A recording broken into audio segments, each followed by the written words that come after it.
précurseur. Celui qui vient n'est pas un précurseur, mais c'est plutôt celui qui part au désert et qui revient comme les promis.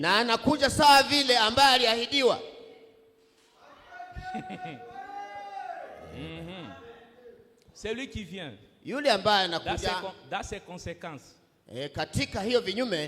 Vous êtes enlevé étant sur la terre.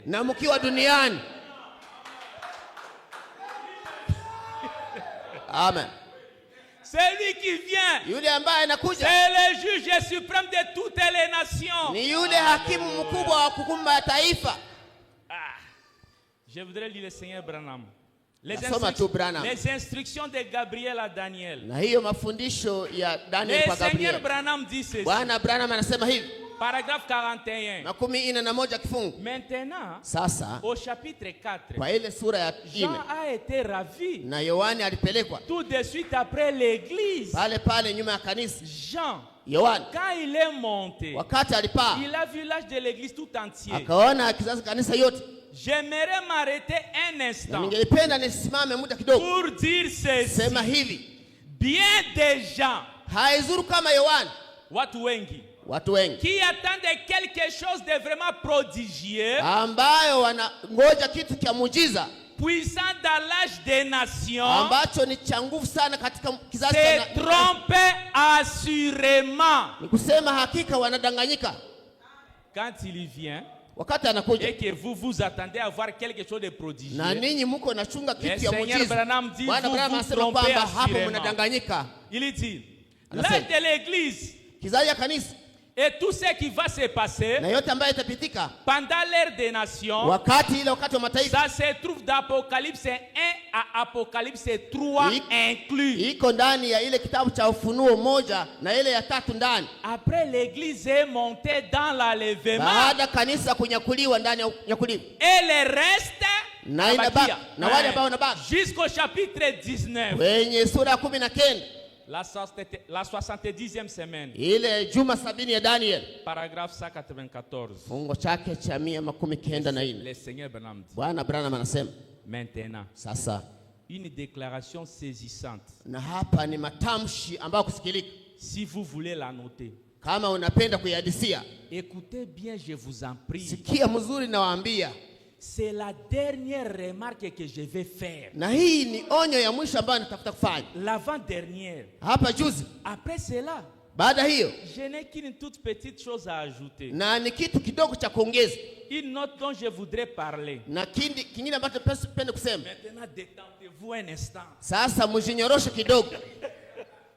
Et écoutez bien. Je vais vous apporter quelque chose de saisissant dans la ligne de ce qu'on vient de dire. Il donne la déclaration. Il n'y a même pas l'épaisseur d'une lame de rasoir. Donc, vous connaissez la lame de rasoir, non? Cette déclaration, il n'y a même pas une épaisseur de lame de rasoir entre la fête de cet âge-ci et la venue de Christ. Amen. Vous voyez où nous en sommes? Il n'y a pas, frère. Pas même. Voilà pourquoi Branham a dit que non. C'est vraiment une déclaration saisissante. Celui qui vient bien aimé, parmi ses conséquences, c'est le juge suprême, celui qui juge tout le monde, et essayez de rendre un service à Dieu. Prenez la date pour la précision. 18 juillet 65 matin. 18 juillet 65 matin. Paragraphe 137.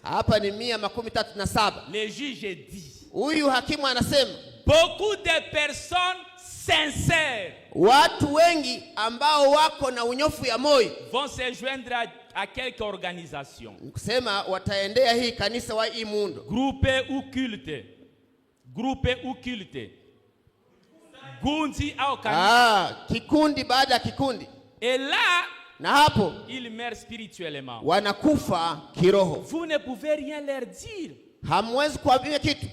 Ils ont ces choses enracinées en eux. Wao ile kitu imeota mizizi ndani mwao. Eh bien, c'est vrai qu'on dit ceci. Wale watasema hivi. Et celui-ci a dit cela. Na huyo alisema kile. Et ainsi de suite. Na kadhalika.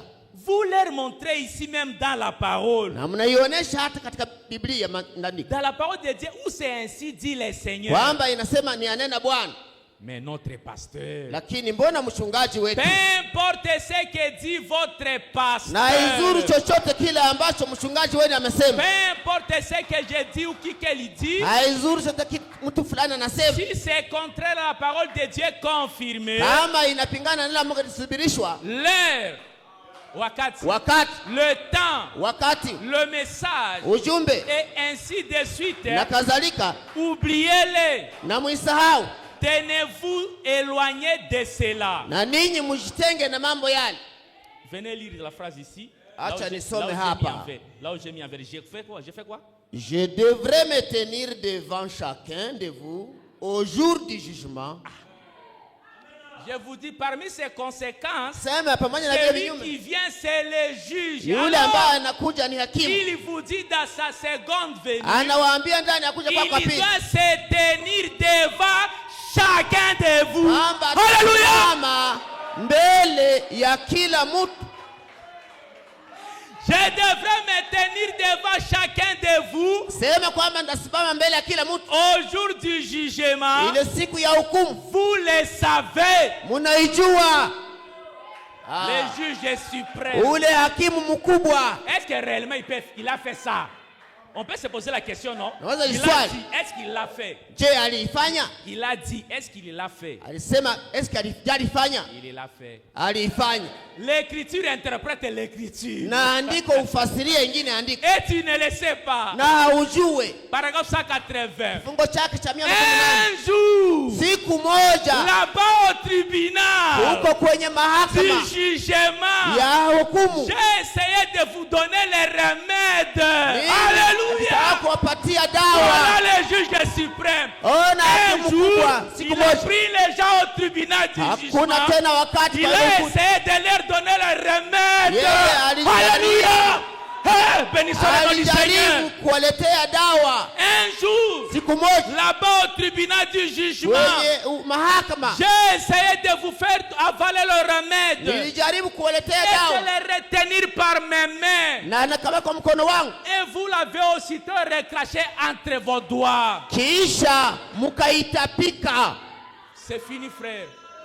C'est fini. Il n'est plus avocat, il est juge. C'est fini.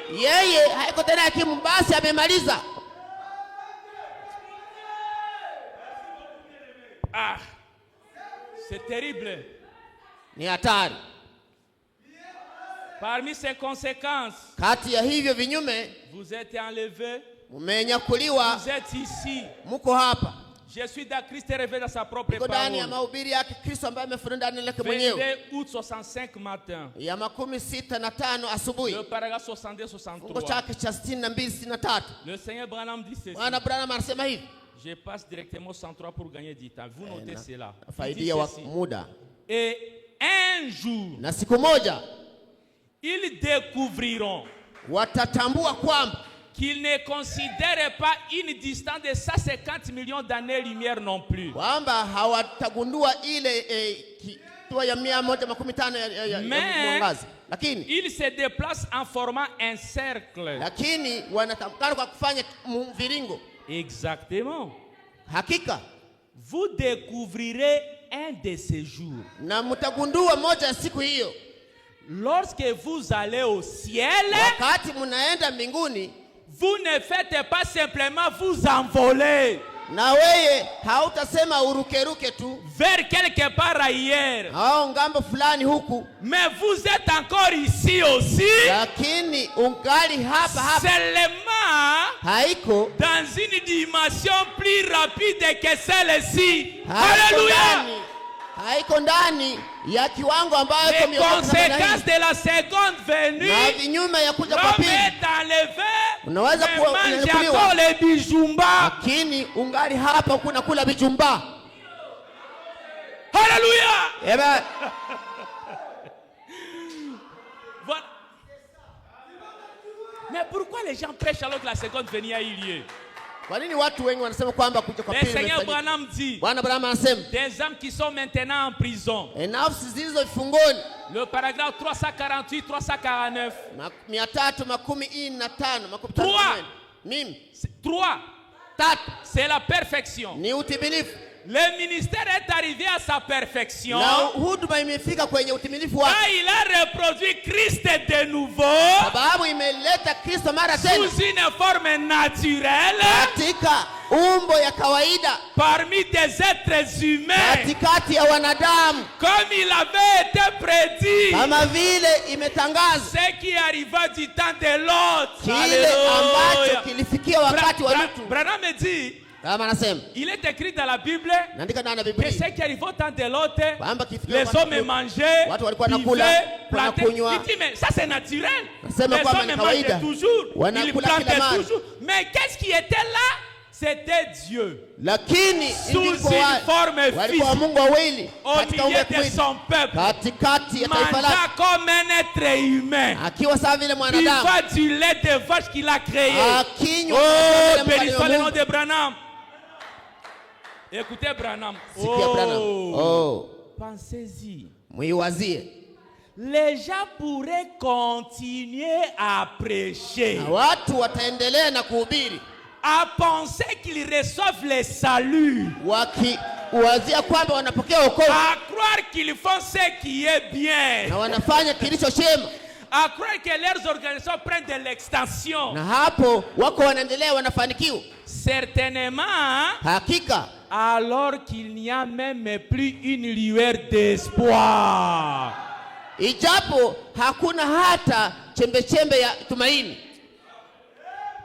Les conséquences de la seconde venue. Les morts sont ressuscités. Les tombeaux restent couverts. Oui. J'ai lu le Seigneur Branham.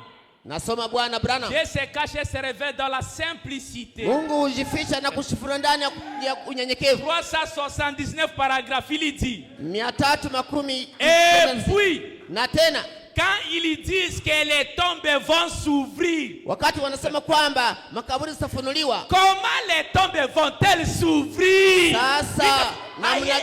Alléluia. Alors que je n'ai pas l'état d'approfondir comme j'aurais voulu. Il faut que j'en parle, vous voyez? Juste pour vous faire voir la simplicité de Dieu. Et ce calcium, cette potasse et tout. Alors que tout ce qu'il y a en vous comme matériaux, ça ne donne qu'une cuillerée. C'est vrai. Et ce qui arrive, c'est que ça redevient esprit et vie. Dieu n'a qu'à parler et l'enlèvement va se faire. Il n'est pas question d'aller là-bas et que les anges descendent avec leurs pelles pour ouvrir les tombes et en faire sortir quelques vieux cadavres. Qu'est-ce? Tout ça, ce n'est du péché pour commencer. Mais ça sera un nouveau, semblable à celui-là. Vous savez, voyez, si nous avions celui-ci, nous mourrions encore. Voyez, vous dites, les tombes vont s'ouvrir, les morts en sortiront. C'est peut-être vrai, mais elles ne s'ouvriront pas en laissant ce que vous, que vous dites ouvrir. Voyez, c'est vrai. Voyez, ça ne se passera pas de cette manière-là. Les conséquences de la seconde venue, une conséquence, les gens sont ressuscités, les tombeaux ouverts.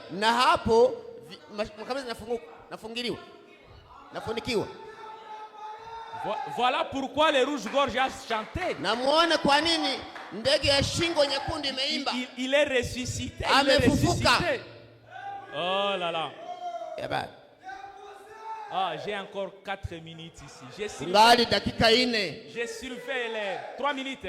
Oui, j'ai surveillé l'air. J'ai mis le chrono. Nous croyons au Saint-Esprit sans sensation.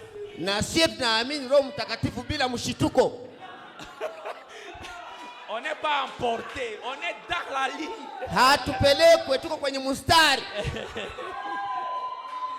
Ah, c'est merveilleux.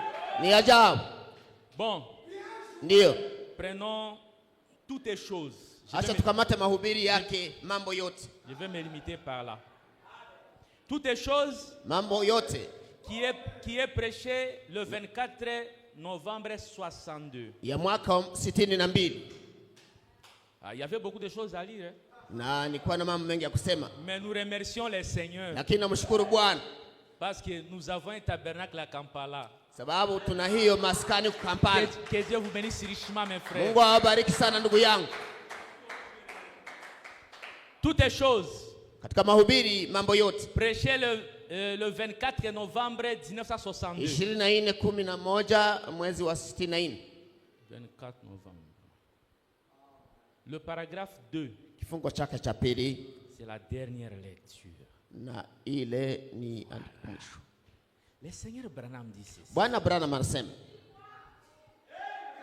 il va dire, il dit, eh bien, je pense qu'ils ont annoncé qu'il y aura un service de baptême juste un petit moment. Et ainsi, nous attendons impatiemment ce moment du service de baptême. Et nous allons essayer de libérer les gens aussi vite que possible. J'étais un peu fatigué et je suis venu tôt. Billy m'a appelé et a dit, on voudrait que tu viennes tôt ce soir. Il a dit, les gens voudraient que tu les laisses sortir tôt. J'ai dit, c'est quoi tôt? Et depuis que je suis sorti du temps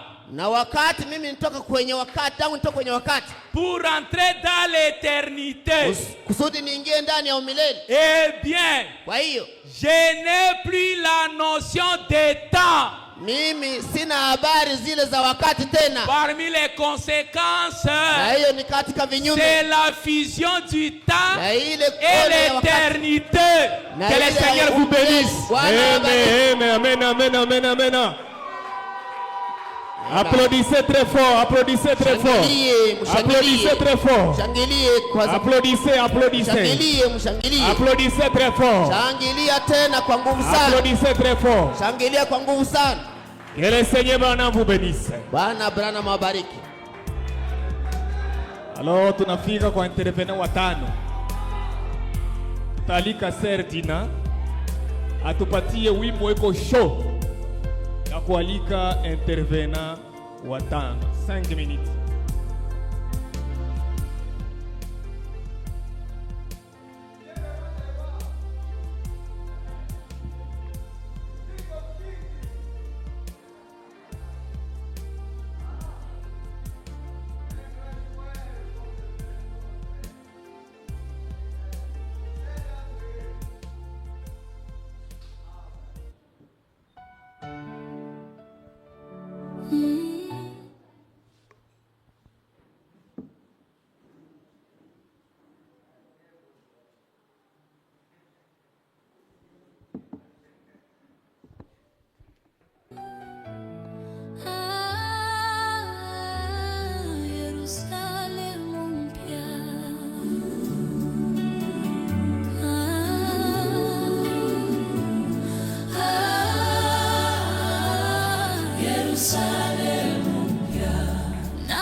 mpya na nchi mpya, kwa maana mbingu ya kwanza na nchi ya kwanza zilikuwa zimepita, wala hapakuwa na bahari tena. Yeye ashindaye atarithi vitu vyote, nami Branham nitakuwa Mungu wake, naye atakuwa mwanangu. Nami Yohana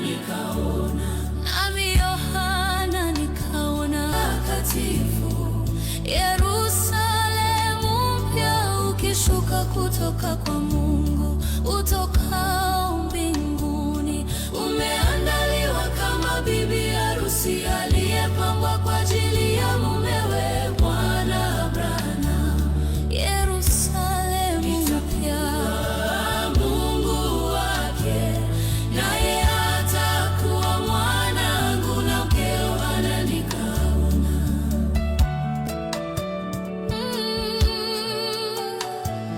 Nikasikia sauti kuu kutoka mbinguni ikisema, tazama, maskani ya Mungu iko pamoja na wanadamu, naye atakaa pamoja nao, nao watakuwa watu wake, na Branham mwenyewe atakuwa pamoja nao, awe Mungu wao. Yeye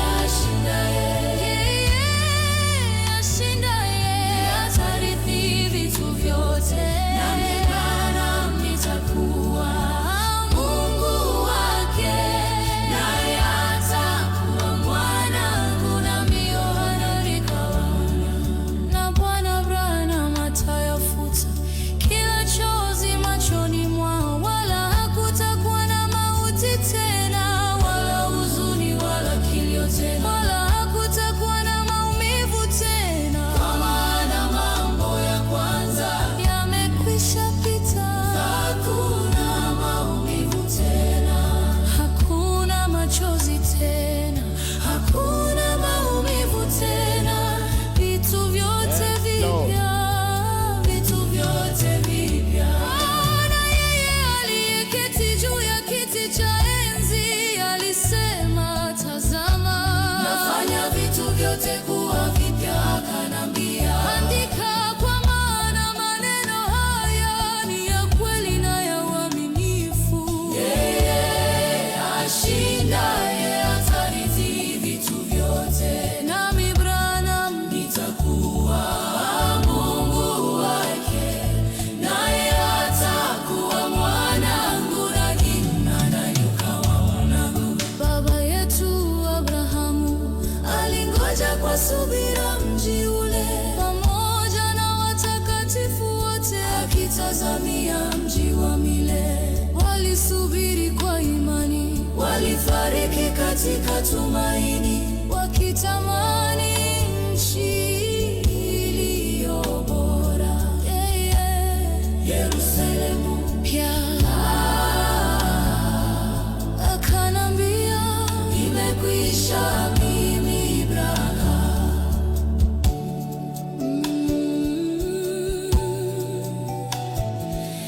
Yerusalemu mpya. Akanambia, imekwisha, mimi Branham. Yerusalemu mpya.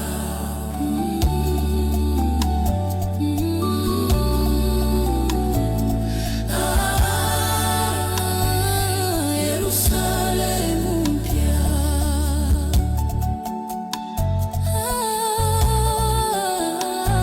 Akanambia, imekwisha, mimi Branham.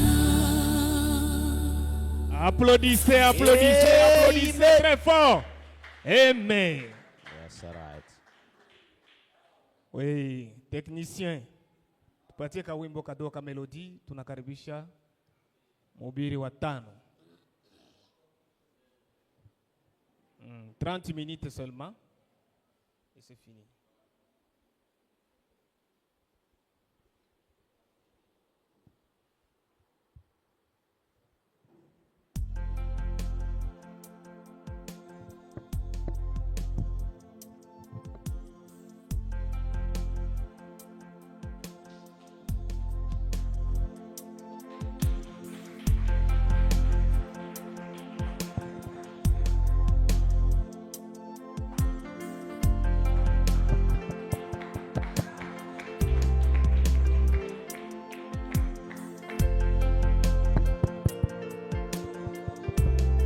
Alléluia.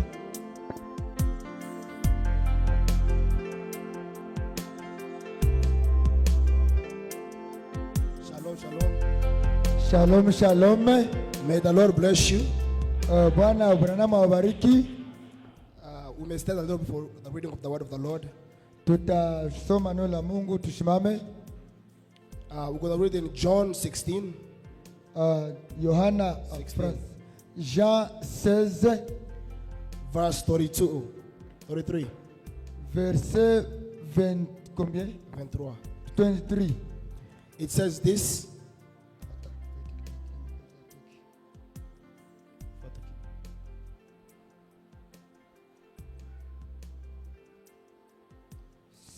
Seize 23. Okay, go. In that day, En ce jour-là, you will no longer ask me anything. vous ne m'interrogerez plus sur rien. Very truly I tell you, En vérité, je vous le dis, my Father will give you whatever you ask in my name. ce que vous demanderez au Père, il vous donnera à mon nom. Amen. Amen. We may be seated. Vous pouvez vous asseoir. The reason I read this verse Pourquoi j'ai lu ce verset? is because the first preacher Parce que le premier prédicateur, said that we have to leave Jesus, the name, behind. il a dit qu'on doit laisser Jésus maintenant derrière. Father himself, Le Père, Father himself le Père lui-même, will give you whatever you ask. il vous donnera tout ce que vous avez besoin. In 25 he says this, Le verset suivant dit, though I have been speaking in figurative language, et je vous ai parlé à... though I have been speaking figuratively, though I have been speaking figuratively, Comme Amen. Amen. In that day, En ce jour-là, you will ask in my name, vous demanderez à mon nom, or you will pray to me, Jesus. ou vous prierez même en utilisant mon nom. I am not saying that I will ask the Father on your behalf. Et je ne vous dis pas que je prierai le Père pour vous. Jesus said no. Jésus a dit que quand ce temps-là viendra, Jésus dit, je ne prierai pas le Père pour vous. So if you no longer ask the Father on our behalf, Si Jésus ne prie plus le Père pour vous, then who shall we pray to? maintenant, on doit adresser nos prières à qui? That means we have to look for his Father where he's at. Nous devons donc chercher où se trouve son papa. Amen. And his Father is found in Malachi 4. Et son père s'appelle Malachie 4. Amen.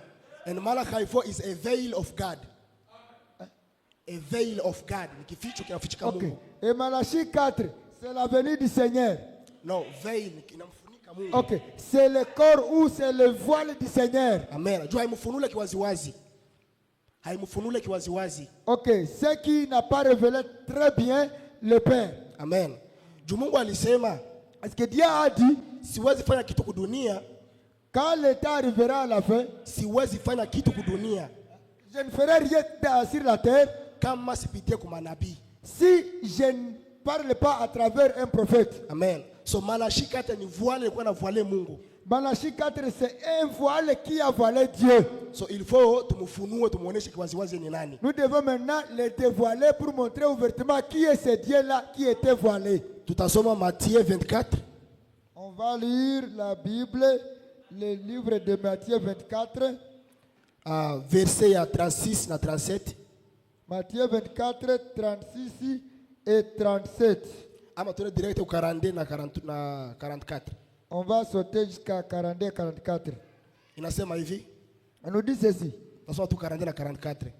Yesu anasema, Jésus dit, therefore, veillez donc. therefore, yes, Veillez donc. keep watch. Puisque, ok.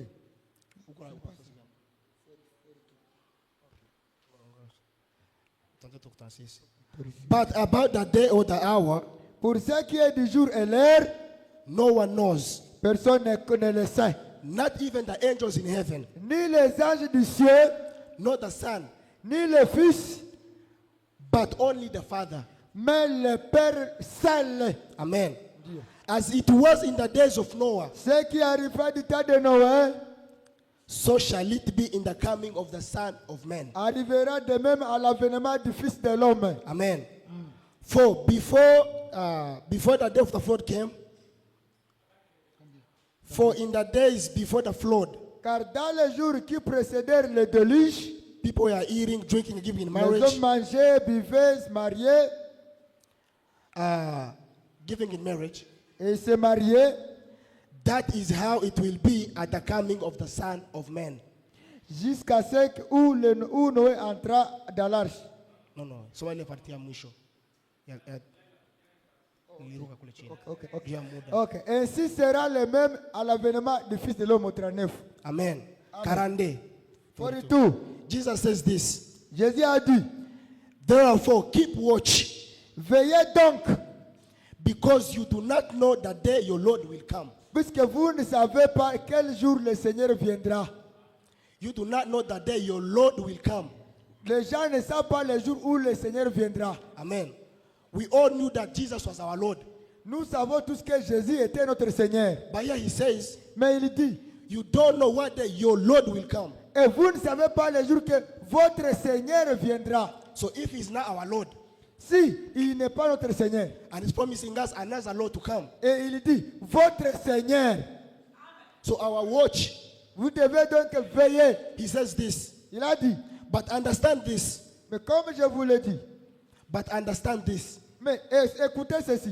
If the owner of the house knew at what time the thief was coming, Si le maître de la maison savait à quelle veille de la nuit le voleur doit venir, amen, how would he keep watch and would not have let his house be broken into? il veillerait et ne laisserait pas percer sa maison. Amen. Mwenye nyumba wa akili, L'homme qui est intelligent, kama alijua watamba usiku, si le voleur vient la nuit, kama alijua watamba usiku, kama alijua watamba usiku, okay, s'il sait qu'il va partir la nuit, batamuiba, ou on va le tuer la nuit, atatia kiti kumulango achunge mwizi atakuwa il mbaya. va mettre des calais partout sur la porte pour qu'il ne soit pas tué. Mekani mujinga atena nalala. Mais si c'est un insensé, lui, il ne mettra pas de garde-fou, il va tout simplement dormir. Yesu ashatwambia tayari. Jésus nous a dit déjà, premièrement, Baba yangu anakia siku za mwisho. votre Père viendra au temps de la fin. So kama kwa nyumba wa akili, Si vous êtes intelligent, chunga macho. vous devez veiller. Amen. Ne vous endormez pas. Ukilala, Si vous endormez, anasema hivi, il dit, so you also must be ready, c'est pourquoi vous aussi, tenez-vous prêts, because car the Son of Man will come at an hour when you do not expect him. le Fils de l'homme viendra à l'heure où vous n'y penserez pas. Amen. Amen. Mungu atokea wakati ambao tufanye nini? Tumtarajie. Dieu viendra à l'heure que vous ne savez pas. Mais Yesu alisema, Mais Jésus a dit, siku atakuya, quand il viendra, nyie baamini vous le croyez, mtamuona.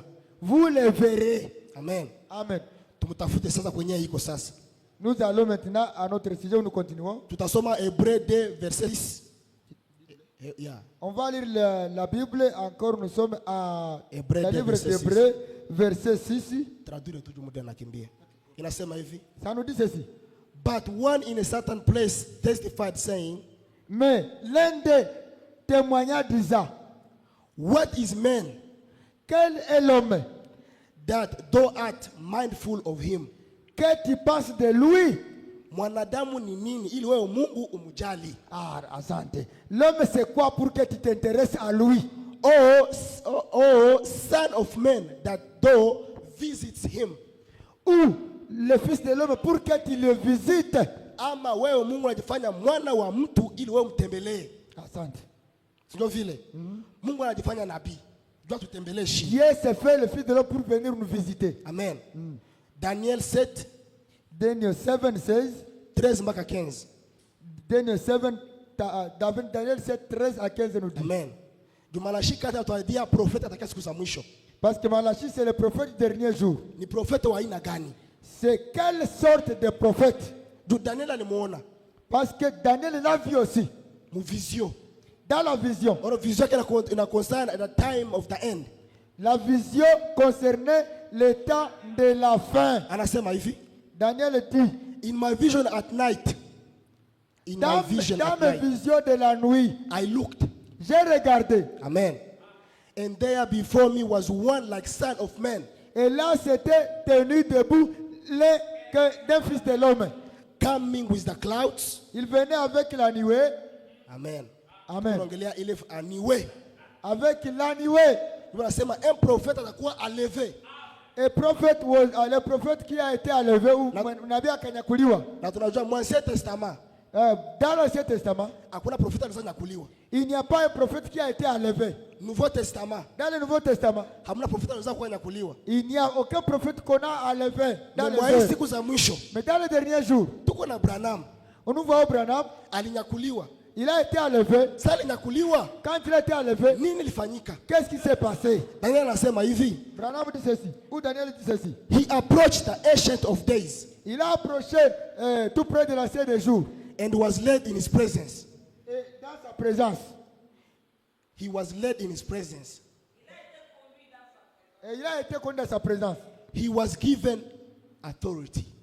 Il a été donné l'autorité. Glory. La gloire. And seven power. Et la puissance. All nations. Toutes les nations. All people. Tout peuple. Every language. Toutes les langues worshipped him.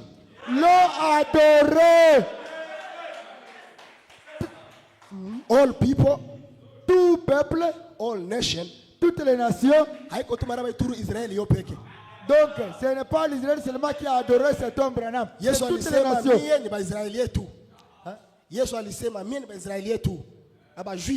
Ok, Jésus a dit, je suis venu pour les Juifs. Daniel anasema ule profete maraba siku za mwisho. Daniel dit les prophètes du dernier jour, kila lugha, toutes les langues, kila nation, toutes les nations, il faut adorer pale. Ont adoré cet homme-là. Kama wadore pale. Si vous n'adorez pas ici. Yesu alisema ukia kwangu mie. Jésus a dit vous allez venir chez moi. Sitakuombea kwa ule tena. Je ne prierai pas à cet homme de vous sauver. Amen. Anaenda kusema his dominion et toute domination is an everlasting dominion that will never pass away. Il a une domination éternelle qui ne passera point. Amen. Amen. Ufalme wake hauna mwi. Son royaume n'a pas de fin. Ufalme haina mwisho ni Mungu yeye pekee tu. Oh, le royaume qui n'a pas de fin, c'est Dieu lui-même. Alors kama uprofete kuna ufalme haina mwisho. Maintenant, le prophète du dernier jour ici. Kama ufalme wake hauna mwisho. Kama ufalme wake hauna mwisho. Si son royaume n'a pas de fin, yeye ni nani? Il est qui? Branham anatuambia kawaida. Les gens pensent que Branham anatuambia kawaida. Branham nous dit normalement, kama uko muamini wa kweli, si vous sema ujue mimi niko nani, wewe mwenyewe angalia utajua. Amen. Amen. Tu wakati Mungu achomokelea Abraham Genèse 18. Wakati Mungu alikuwa Abraham Genèse 18. Quand Dieu est venu chez Abraham du Genèse 18, Bien nasema Mungu akamchomokelea Abraham. La Bible dit Dieu apparut à Abraham. Wakati Abraham alikuwa distrait. Quand Abraham était distrait, nasema wakati aliangalia, mais quand il a regardé, akaona watu watatu. Il a vu 3 hommes. Conclusion yake ilikuwa ni nini? La conclusion d'Abraham c'était quoi? Mungu akusema mimi ndio Mungu wako Abraham. Dieu n'a pas dit c'est moi votre Dieu Abraham. Abraham yeye peke aliangalia akasema Abraham avait compris celui-ci c'est Dieu lui-même. Akaenda mpaka kadore. Et Abraham adora cet homme-là. Branham anasema, Branham dit, ama Yesu anasema, ou Jésus dit, siku za mwisho, au temps de la fin, ile action il faut répéter au temps de la fin. Ce qui s'est passé chez Abraham doit se répéter au temps de la fin. Branham anakuambia, maintenant Branham dit, Billy Graham, mumoa ba ange. Elle est de ces anges-là. Ora Robert, mumoa ba ange. Elle est de ces anges-là. Question yangu. La question maintenant que je me pose. Kama Branham anakupointer bale wawili. Pourquoi Branham a mentionné ces deux? Kama Branham anakupointer bale wawili. Si Branham nous a pointé ces deux. Conclusion yake yeye ni nani? Maintenant, la conclusion. Branham est qui par rapport à ces deux autres anges?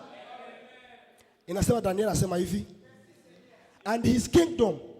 Et son peuple.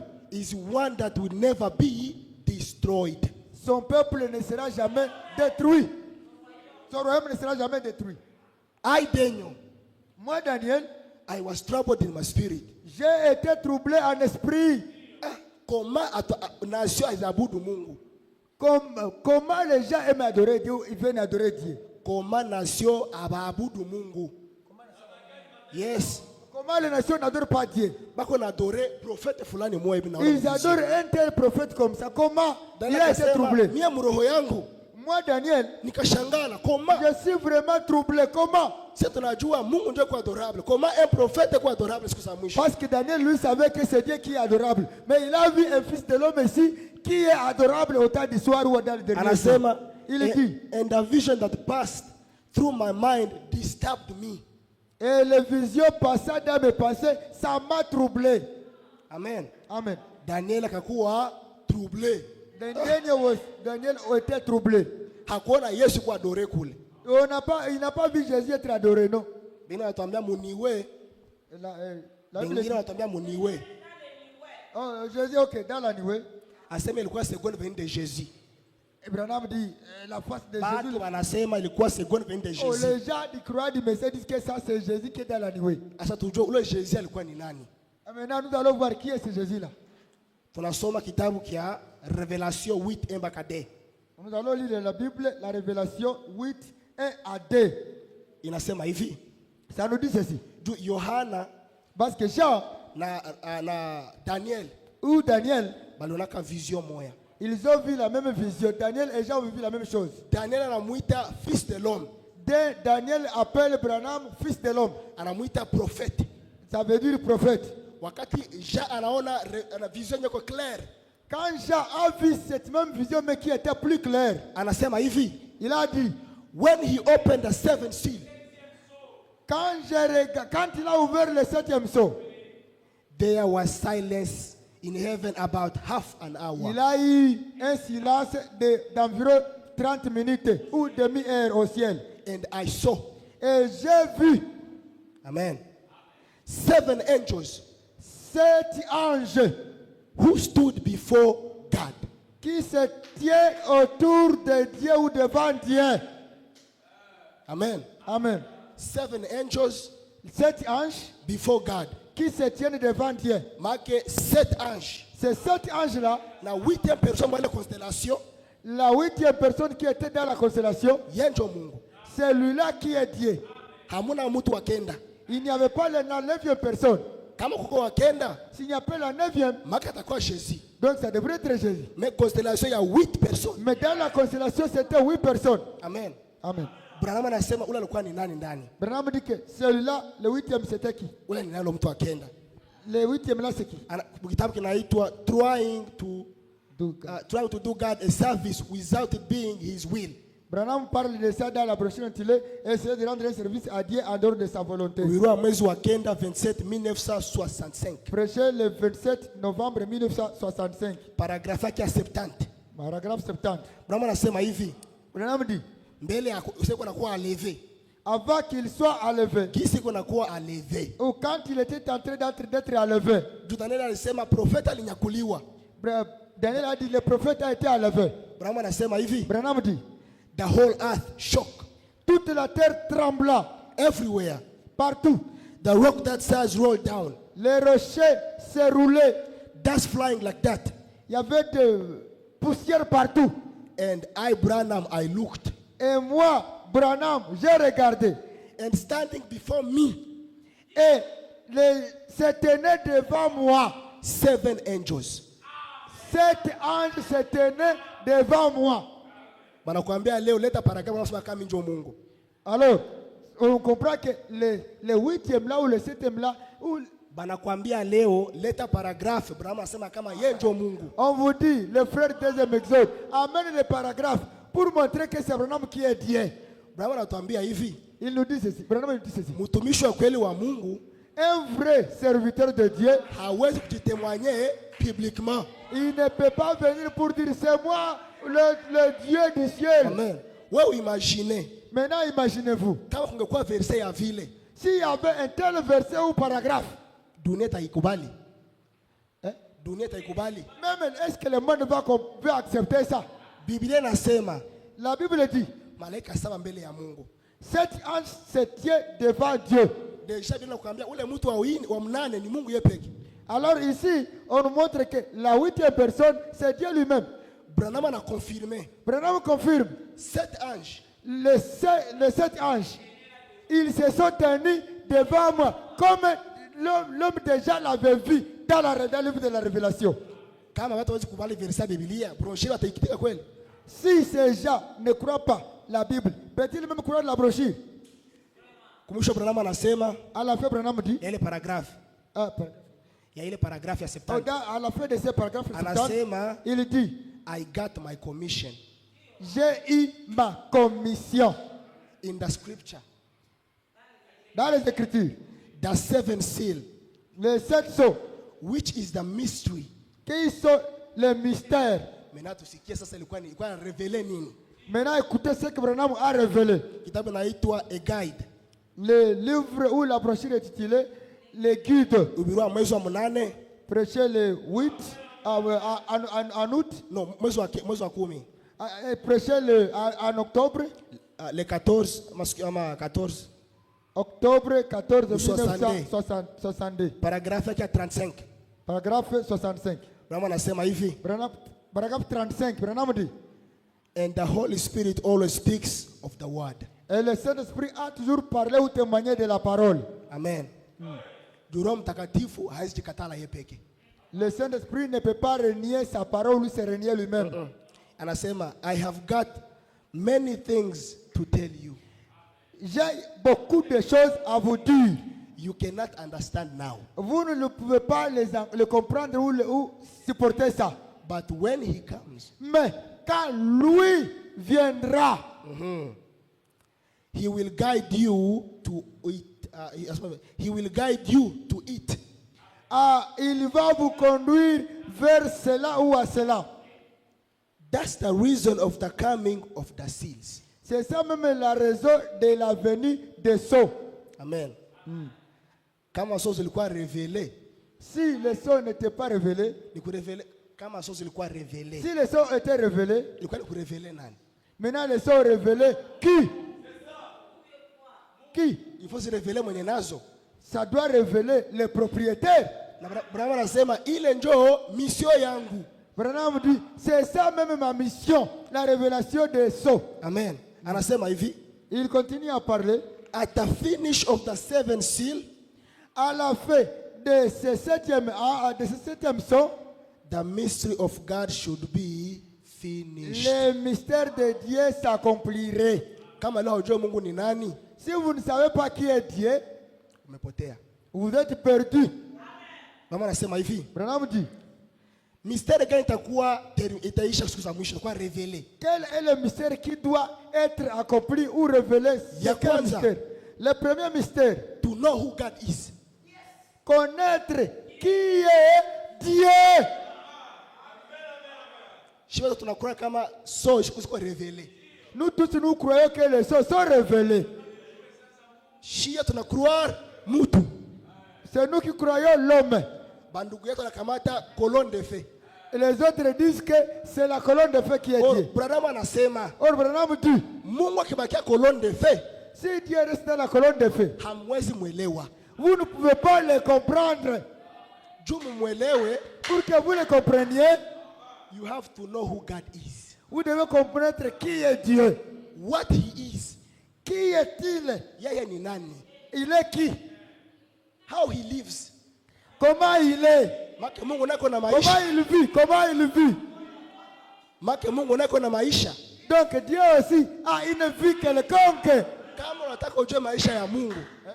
Kama unataka ujue maisha ya Mungu. Si vous voulez connaître la vie de Dieu, adresse quoi? L'adresse est ici. Anasema. Comment il vit? Ingine ni nini? L'autre c'est quoi? His nature. Sa nature. Make Mungu nako na nini? Nature. Donc Dieu aussi a une nature quelconque. Nature ilikuwa ni nini ya Branham? La nature de Branham c'est quoi? Ukigundua, si vous découvrez, ndio nature ya Mungu ile. Vous connaîtrez où se trouve Dieu. Tunaendelea. Amen. His being. son être. Ama utu wake. Son être. Amen. Amen. Ingine ni nini? Wanasema après ushajua vile vitu vyote.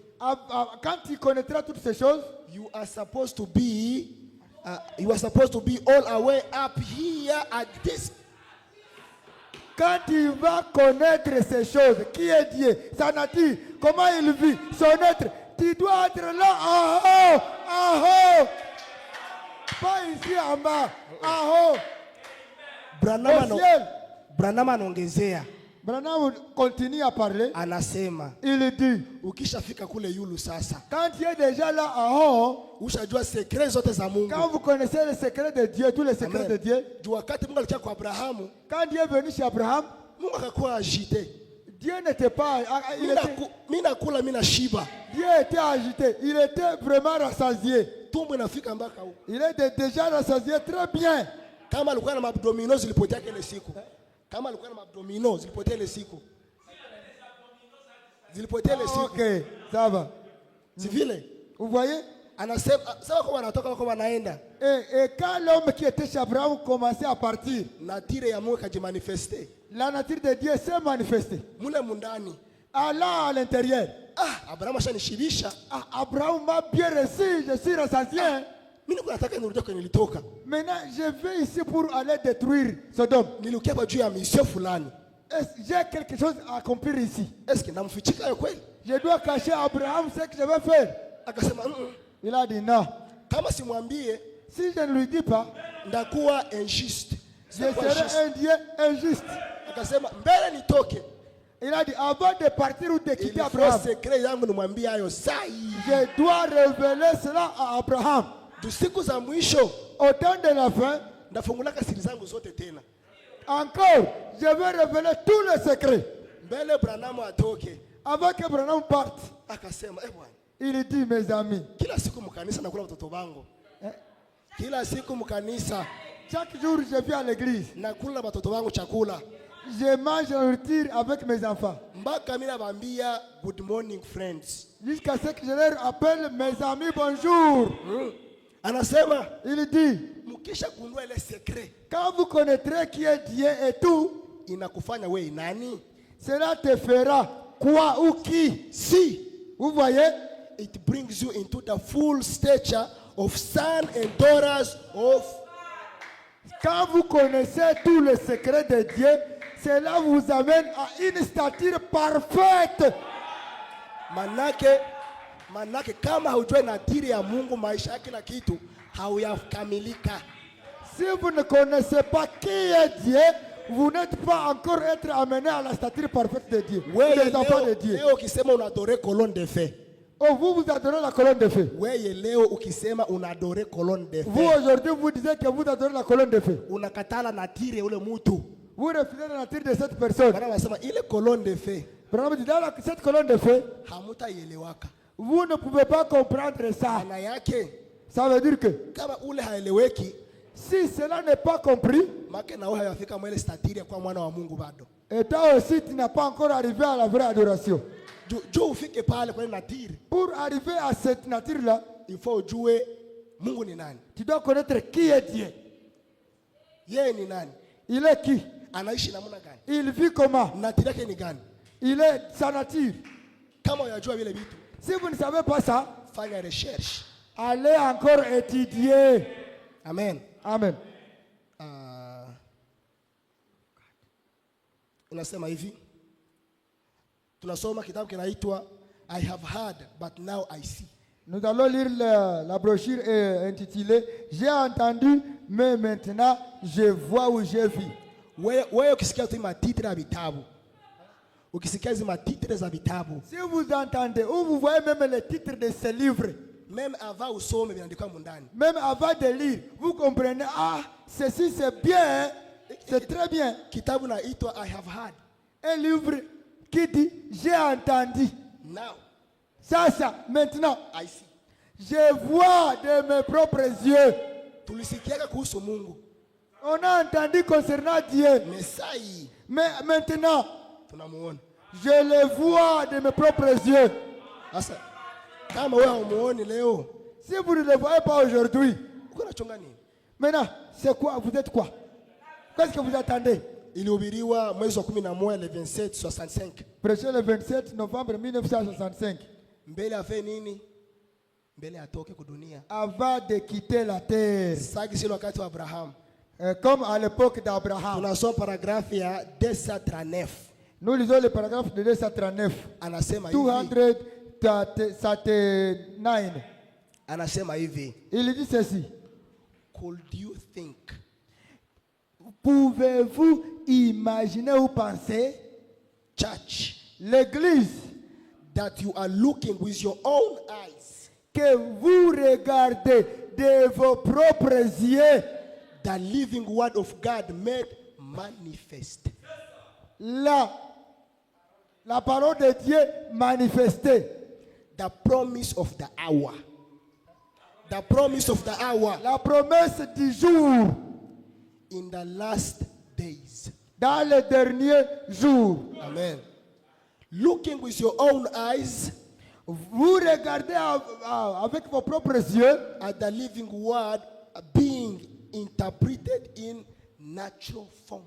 Vous regardez avec vos propres yeux la nature de, ou plutôt la parole naturelle manifestée devant vous. Oro, naturel ya Mungu ni nini?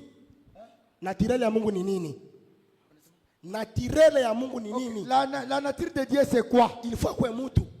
Il faut qu'il soit un homme. Biblia inasema neno ilifanyika nini?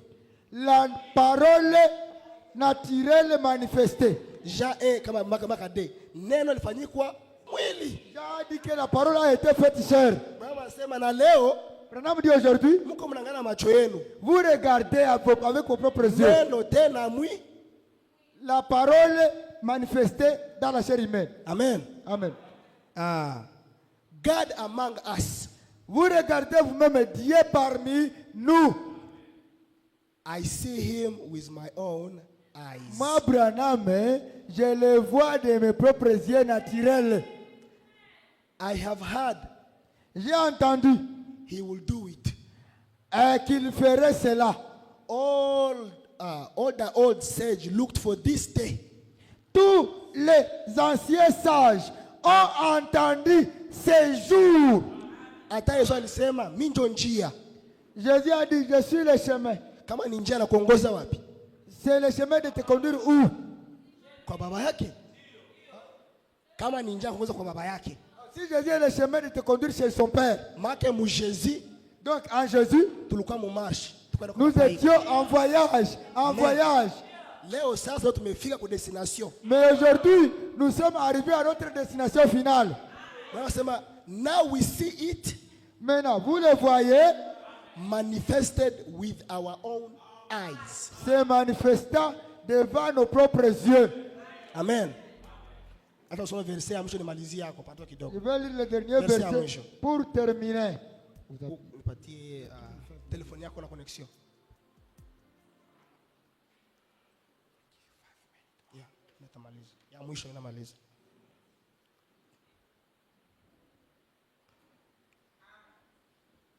Kuna connection.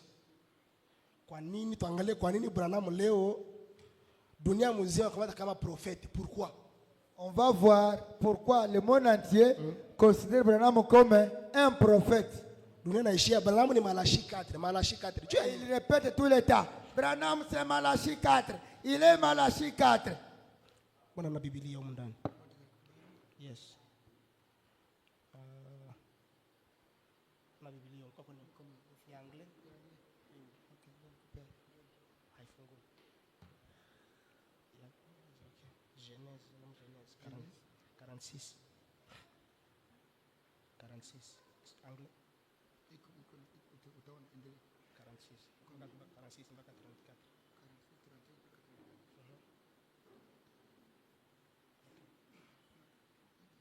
Haina shida. Sitaweza. Msaada na telefoni yangu mshakoshi. Pardo kidogo. Hii sione mzuri. Iko mfuko ya mbele. Mwetireti ya mbele ufungule.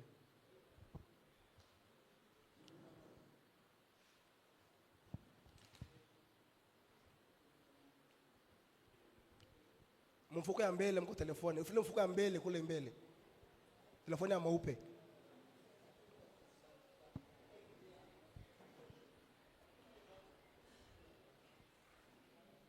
Kwa nini dunia ilipokea Branham tu kama Malachi 4?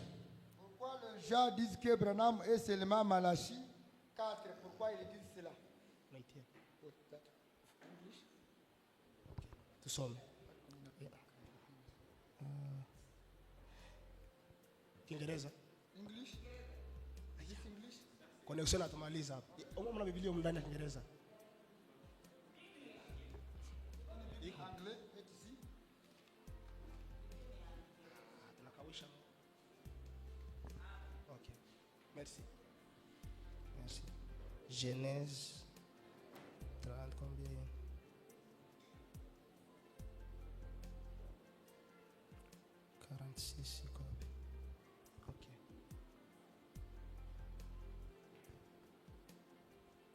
Okay, tunafika. Voilà. Yes. Ah oui, on va lire dans le livre de Genèse 46, 31 à 34. 31 à 34. Pourquoi tout le monde dit Branham est seulement Malachi 4? Ça nous dit ceci. And Joseph said unto his brothers, Joseph dit à ses frères et à la famille, and unto his father's house, I will go up. I will go up and talk to Pharaoh. Okay, j'irai pour parler à Pharaon. And I will tell him, et je lui dirai, and I will say unto him, my brother and my father's house, which were in the land of Canaan, mes frères et la famille de mon père qui était au pays de Canaan, have come to me. Sont arrivés auprès de moi. Ça veut dire qu'ils sont venus devant Joseph. Amen. Asa problème sasa ni nini? Problème c'est quoi? Juba kwa accepter kubakia mu Egypte. Juba kubalia bakia mu Egypte. Juba kubalia bakia mu Egypte. Okay, pour que Joseph soit accepté de demeurer en Égypte. Familia. Pour que sa famille soit acceptée de demeurer en Égypte. Il a un problème. C'est ça le problème. Ansema, il dit, and the men are shepherds. Ces hommes sont des bergers. Joseph anasema nenda ambia Farao, ces enfants-là qui sont venus, mes frères qui sont venus de Jérusalem, sont des bergers. Bote ni wachunga manini, mambuzi. Tous ce sont des bergers. Baba yake, mon père, kaka yake, bote fanya mzima. Ma mère, mes frères, tous ce sont des bergers. Na nikimwambia vile, si je dis cela aux Égyptiens, atabaasha mbakie wapi, mugeshome kule mbali. Il va les laisser rester là dans la brousse ou dans les forêts, tout ça, parce qu'ils sont des bergers. Parce que là-bas, là, dans la forêt, là où là, on garde le brebis, ce sont des gens qui sont pas intelligents. Maintenant, si je dis ça, c'est là, les bergers, c'était comme un péché à l'époque de l'Égypte. Ce sont des gens sales, inutiles. Il ne peut pas vivre avec d'autres personnes. Si je dis cela à Pharaon, il ne restera pas ici, il n'acceptera pas. Amen. Amen. Lui, son père savait, je ne suis pas un berger. Dans le passé, oui, j'étais un berger, mais ici, ça présentement, je ne suis pas un berger. Mais comment je vais garder le berger? À ce moment, ce sont mes enfants qui vont garder les chèvres. Mais moi, Jacob, non. Quand Joseph a dit cela à son père, son père a dit à son fils Joseph, ne dites pas ça. Non. Ok, allez simplement dire cela, ça va. Quand il a dit ça, Pharaon a dit ok, que ta famille et tes frères restent. Avant que Branham puisse venir sur la terre, il nous dit, Joseph, tu vas prendre ma place. Joseph était encore petit. Il dit, comment? Mon père c'est un prophète. Si je le présente comme Dieu, lui Joseph connaît que son père est Dieu. Et il dit, si je le présente comme Dieu, le monde n'acceptera pas ça. Pour qu'il puisse accepter que c'est lui Malachie 4. Alors, il faut que je lui dise, prenez Malachie 4, c'est simplement un prophète. Mais Joseph, et la mission de Joseph, c'est Joseph dans l'Ancien Testament. Joseph dans l'Ancien Testament,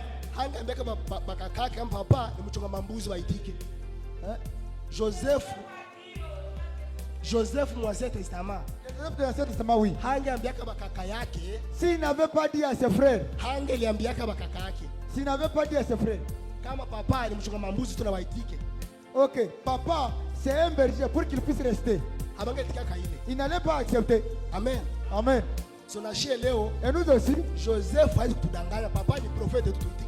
Joseph nous dit, papa, c'est un prophète, c'est un prophète.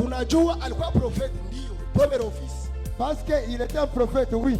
Mais à ce moment, non, ce n'est pas ça. Amen. Amen. Que Dieu bénisse.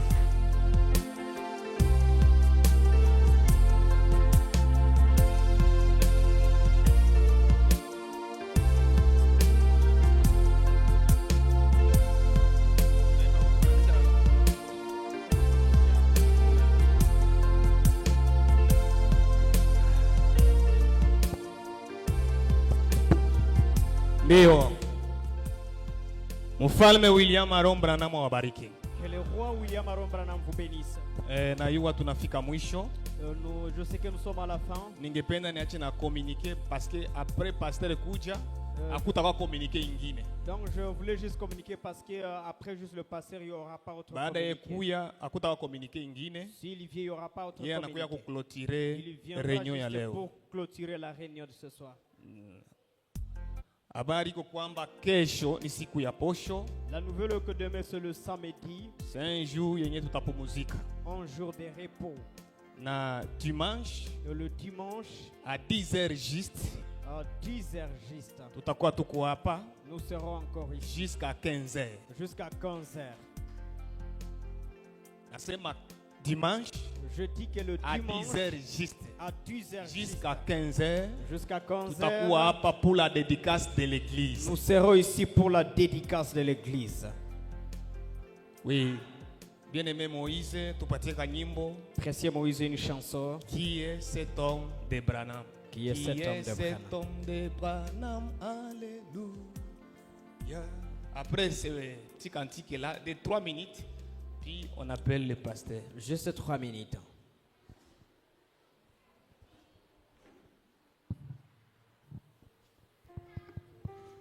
Qui est cet homme Branham? Alléluia.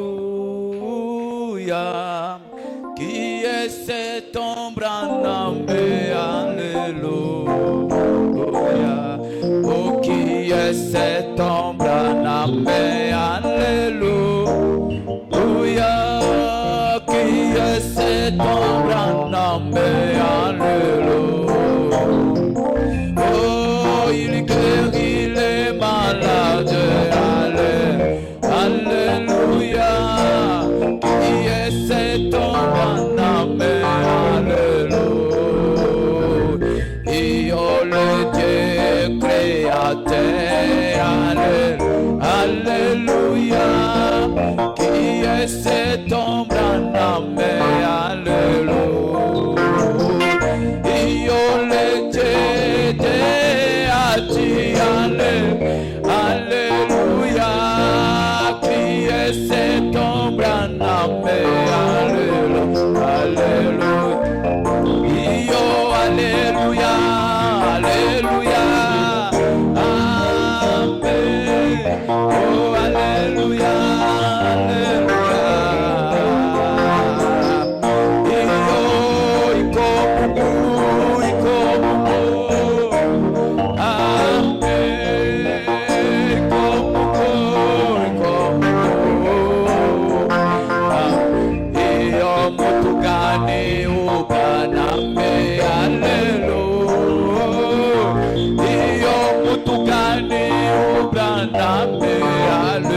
le Seigneur vous bénisse. May the Lord bless you.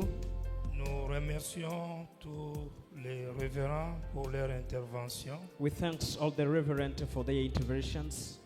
Nous remercions tous les saints pour leur patience. We thank all the saints for waiting. C'est des grands sacrifices que vous avez conjugués. It's a great sacrifice that you have done. Les mamans, mothers, les bébés, babies, la technique. The technique. Que le Seigneur vous bénisse au centuple. May the Lord bless you more. Et tous les intervenants, que le Seigneur vous bénisse encore richement. And all those who have intervened, may God bless you more. Nous allons prier le Seigneur pour clôturer. We are going to pray the Lord to finish. Seigneur Dieu, créateur des cieux et de la terre, ton peuple réuni en ces jours dans ce temple n'a rien d'autre fait qu'élever ton nom, te rendre la gloire, la vénération, l'adoration et t'exprimer leur amour. Ô Dieu, nous savons que derrière l'adoration, il y a la guérison divine. Tu dis que les oiseaux ne souffrent pas de diabète parce qu'ils adorent Dieu chaque matin. Nous voulons aussi, après l'adoration, que les corps faibles soient fortifiés, que les âmes soient fortifiées, que les activités de tes enfants soient bénies, parce que tu es Joseph, le fils de la prospérité. Bénis ton peuple, que ta parole soit encore davantage gravée dans leur cœur, que tu leur expliques ce qu'ils n'ont pas saisi. Bénis les interprètes, renouvelle leurs forces, ceux qui ont des voix cassées, donne-leur encore de l'énergie. Protège chacun de nous sur le chemin du retour, jusqu'à dimanche où nous allons nous retrouver ensemble pour que la gloire te revienne et que la dédicace soit faite sur ce temple. Nous te demandons ces bénédictions et nous te disons merci dans le nom du Seigneur.